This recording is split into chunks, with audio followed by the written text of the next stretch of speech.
The flies weren't just in the air, they were inside the eyes, crawling behind the lids of the Lutzes as they slept. And when they woke, the windows weren't open, but something had definitely left. Intro.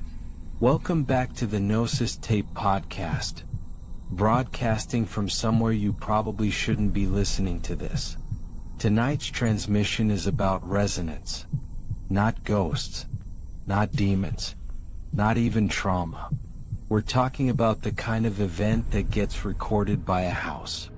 Not in the walls, but in the angle of the shadows, in the air pressure, in the very way your thoughts behave when you walk inside.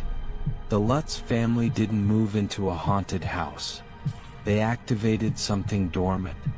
And by the time they realized what the house wanted, it had already rearranged their memories. Main monologue. Let me take you back. 1975. The Lutzes move into 112 Ocean Avenue. The DeFeo family had been shot in their beds just 1 year before. All 6 of them face down, undisturbed, as if they were paralyzed by something older than fear. Now, if you're expecting moaning ghosts and rattling chains, you're not thinking in the right direction. Think pressure.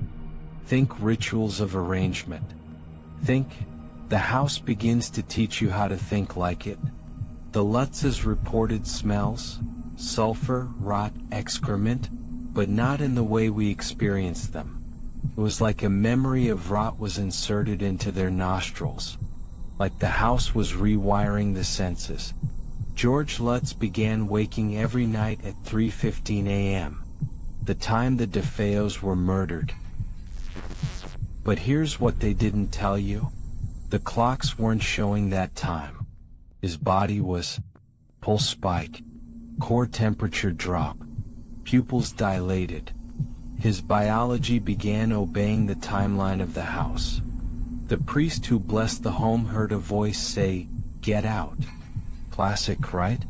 Except there was no sound on the tape. What was recorded instead? A 13-second void. No audio, no static, just nothing. And when they played it backward, there was something breathing. The daughter, Missy, claimed she had an imaginary friend named Jody, a pig with red eyes. But the horror isn't the creature. It's what Missy said weeks later. Jody told me I used to live here before I was born. Let that sink in. This house doesn't haunt people. It cycles them. And then there's the flies. Yes, there were literal swarms, clustering on windows, walls, mirrors, but only in the coldest rooms. Places where flies should never survive. Which makes me think they weren't flies. They were manifested decay. Like the house was creating visual hallucinations of what it wanted them to fear. But maybe the most chilling detail? The black room in the basement. Unfinished brick. Reeking of blood. It was hidden behind shelving, like the house wanted to be found slowly. But here's the thing no one talks about. Every time George left the house, he forgot things. Basic things. Where he was driving. What his job was. The further he got, the more normal he felt. But he kept coming back. That's not haunting. That's anchoring. The house had rewired his cognition. Attached itself like a parasite to his routines. By the 28th day they fled. Not out of fear, but out of dissonance.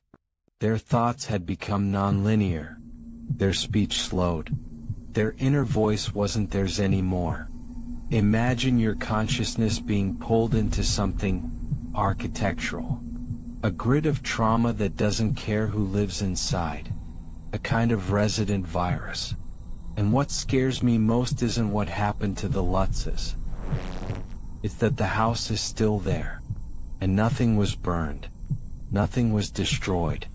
Which means it's still recording. And if a house can remember you, can it dream of you? Can it rebuild you later? From scent, from sweat, from the memory of your breath in a room you forgot you ever entered? Sign OFF. That's tonight's broadcast.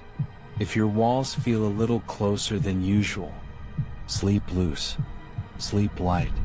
And if your dreams smell like sulfur, you're already back inside.